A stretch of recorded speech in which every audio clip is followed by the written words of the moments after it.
crashed the stream, and it was Annie who just pointed it out. And we've said many wonderful and awesome things that I'm now going to try and figure out how to say again.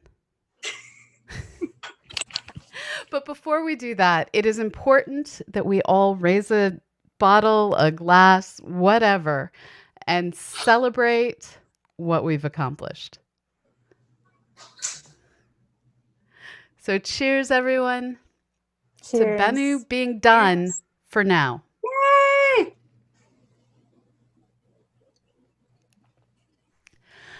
Okay, so to go back to where we started before my computer decided to stop streaming.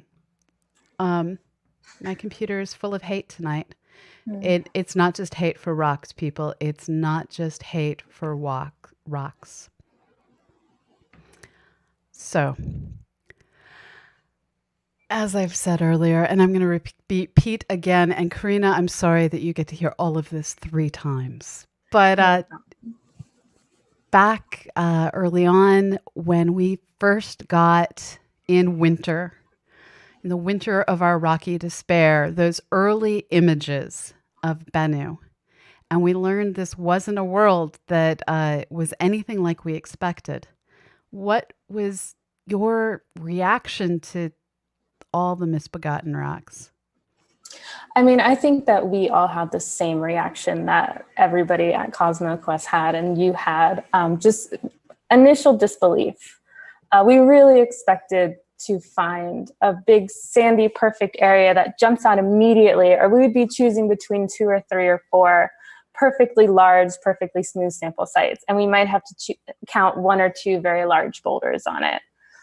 So finding what we found was very scary. And, you know, we've, of course, immediately started frantically looking for any areas that might be considered somewhat smooth, in hopes that we could, you know, count on those. And as you guys could see, once we got closer and we got higher resolution imaging, even those sites that looked a little smooth from far away, you know, underneath that low resolution was just more rocks on rocks. So yeah, it's been really challenging. It's been really exciting. We've had to change a lot of plans that we initially had. We had to change the way that we're doing the actual sampling maneuver. We had to change the way that we're doing mapping.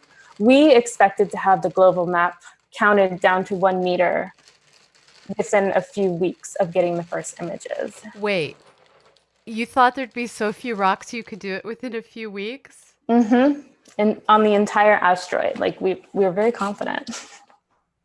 And our 4,509 images did not represent the entire asteroid, I don't think. Right, it's close. It's very, very close. But yeah, there's still more. And of course, you know, we're going to get even closer and get higher resolutions. So. And thank you for the bits, Eddie. Thanks you. We always thank all of. Eddie is coughing Cheerios onto me.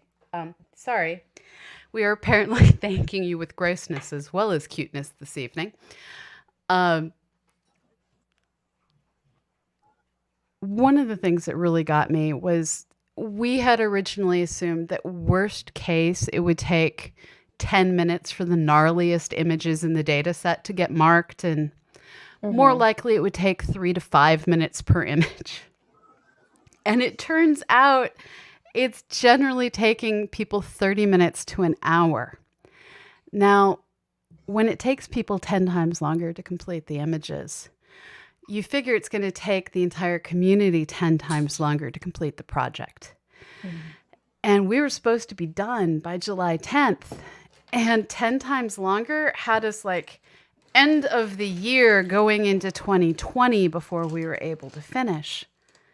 But you guys didn't require that much extra time. You required an extra, 5 weeks instead of the, extra 5 months I'd been concerned would be required. So this is one of the most amazing things about this community. And Bennu is not done with this community.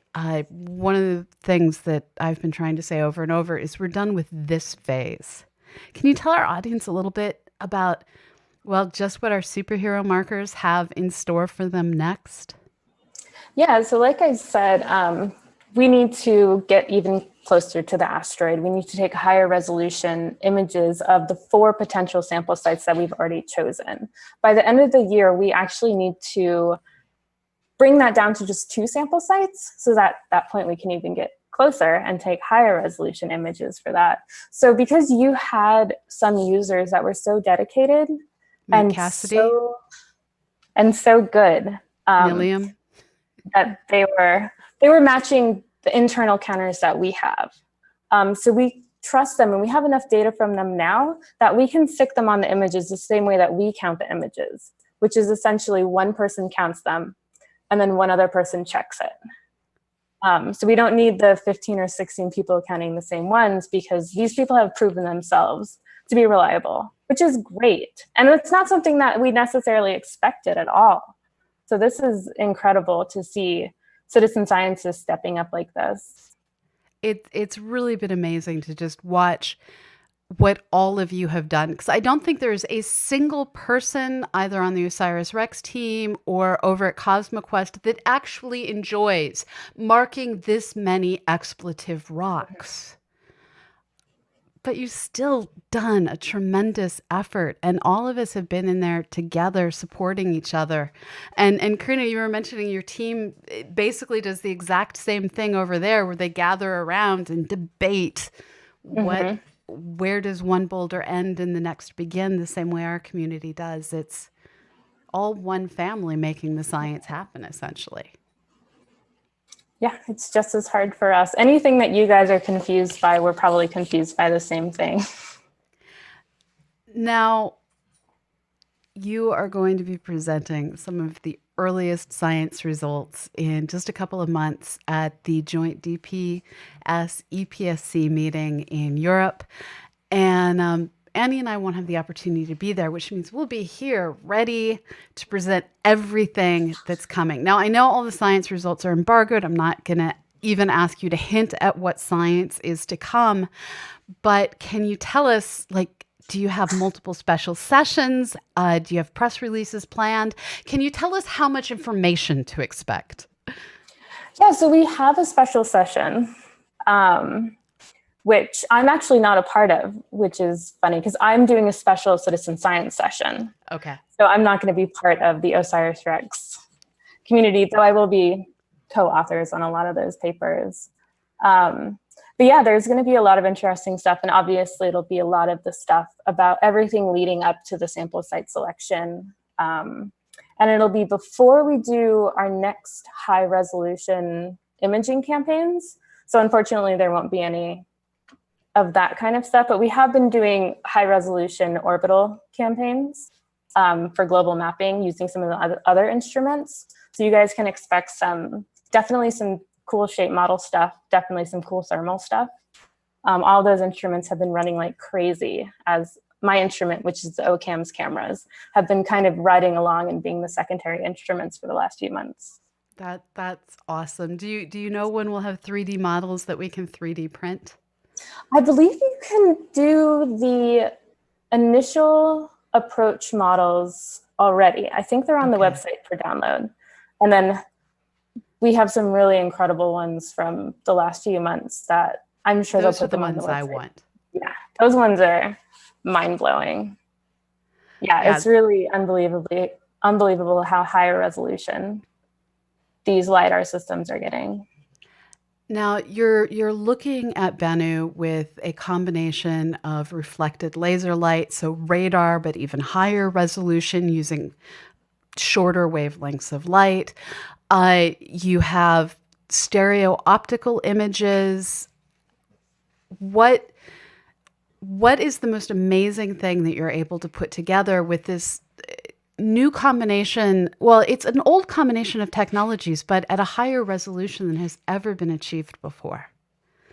Yeah, I mean, just doing, like right now we're working on producing the highest resolution global map.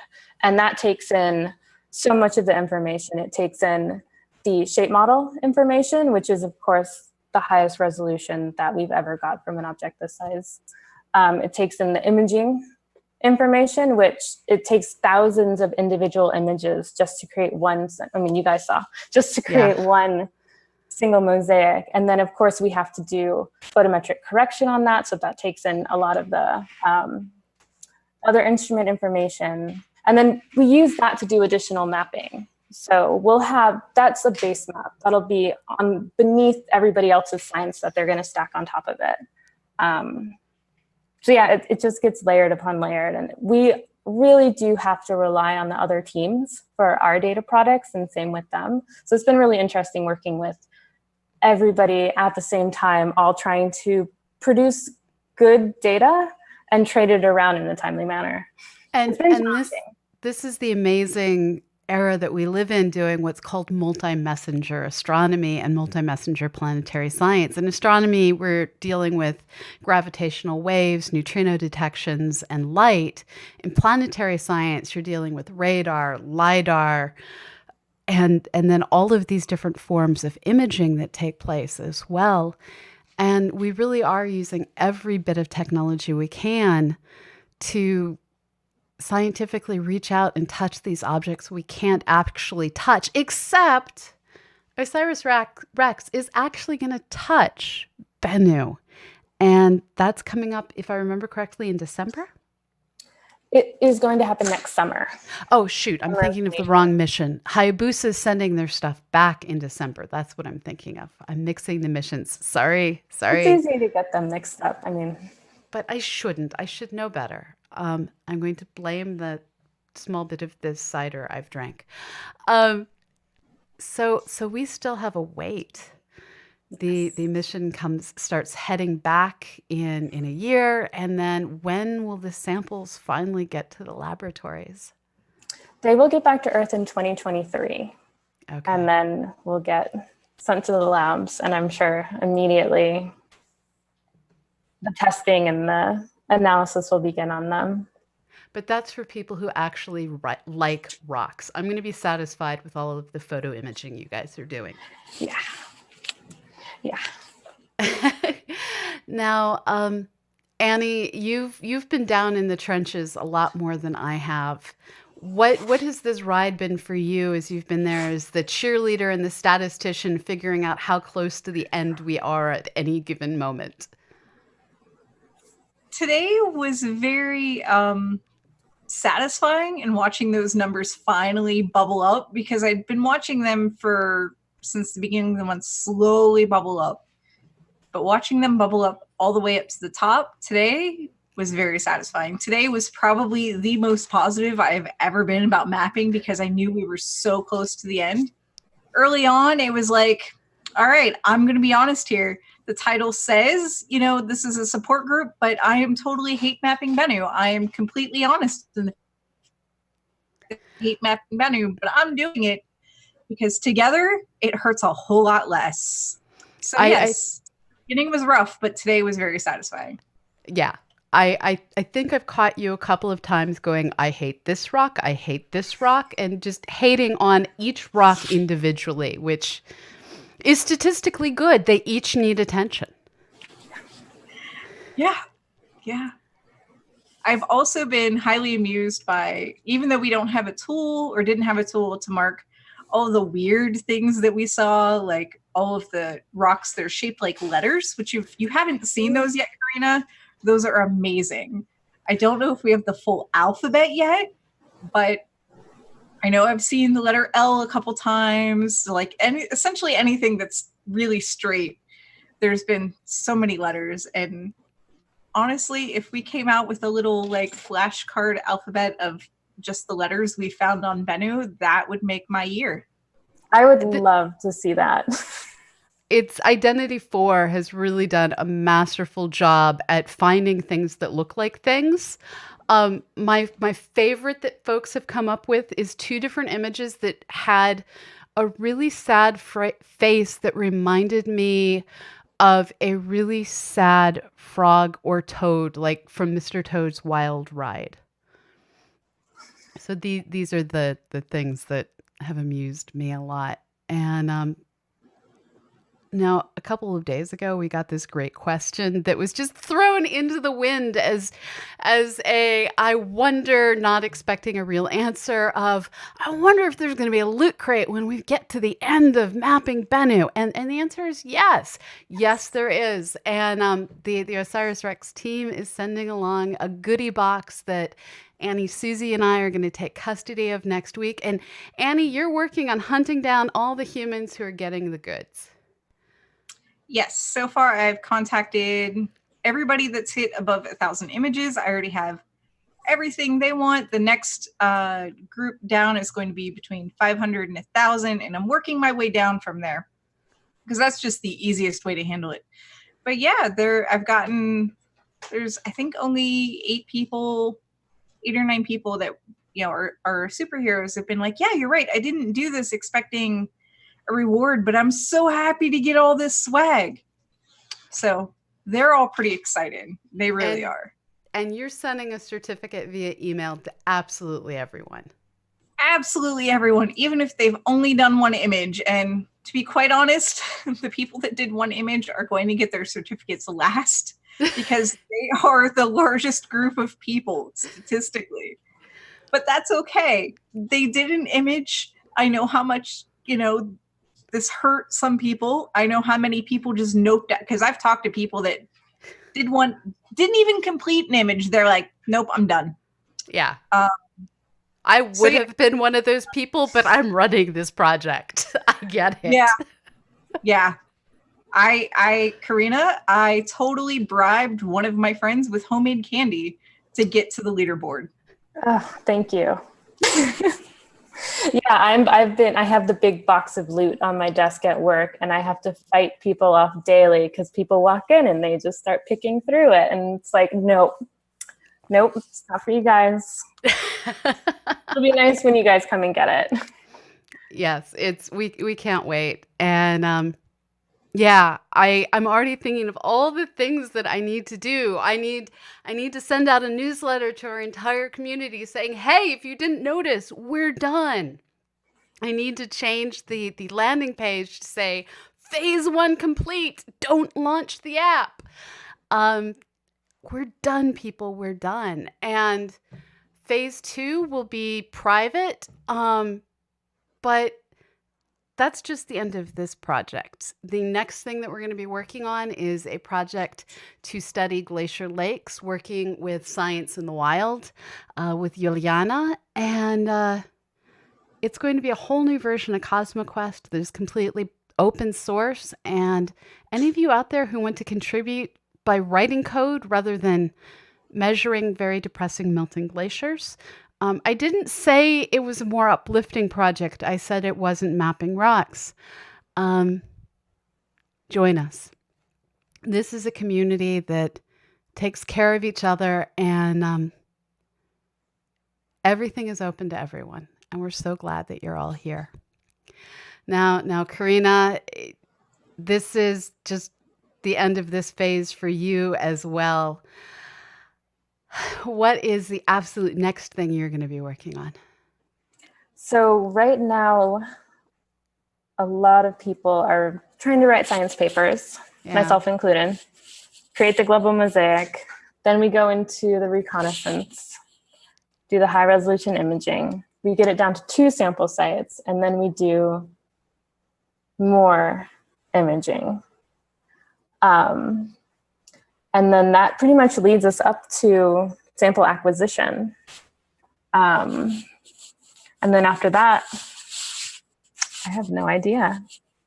There'll always be more science papers to write. That's the glory of working on spacecraft missions. And hopefully with all of this data from Bennu and all of these images and all of these rocks, there'll be so much science to do in the future that anybody who's interested, can write proposals, can get their hands on it, can start working with it in the future. And that future starts now. I'm not going to keep any of you any longer. I'm watching our community go, thank God we're done. I'm going to go drink and go to bed.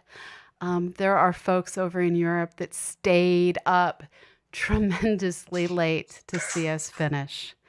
And the day starts again tomorrow with so much software to write, so many statistics to do, and so many people to wrangle in to phase 2 of Bennu mapping. So I'm not going to keep you guys any longer. Karina, Annie, do you have any parting words? Just thank you. Thank you, everybody, for all of your hard work. We definitely would not have been able to do this without you guys. And thank you for giving us the opportunity. This has been a wild ride. Annie's just the look of relief on her face is amazing. So I'm going to drink the rest of this cider. I'm going to dance crazily with my dog off camera because I like you guys enough not to dance in front of you. And tomorrow is a new day with more science to be done. So I am going to start the credits screen, but I can't actually roll the credits because my keyboard is on the other side of the room because I'm not a smart person sometimes. So, oh, Annie started the credits. Annie is awesome. So I'm going to switch over to the credits. But before I do, I just want to remind you that this Twitch channel is a production of the Planetary Science Institute. And this project is in collaboration with the University of Arizona Lunar and Planetary Labs. And we are done with phase 1, people. We are done. Wherever you are in the world, have a fabulous morning, evening, afternoon. Go outside and look up. And I'll see you on the other side. Bye-bye.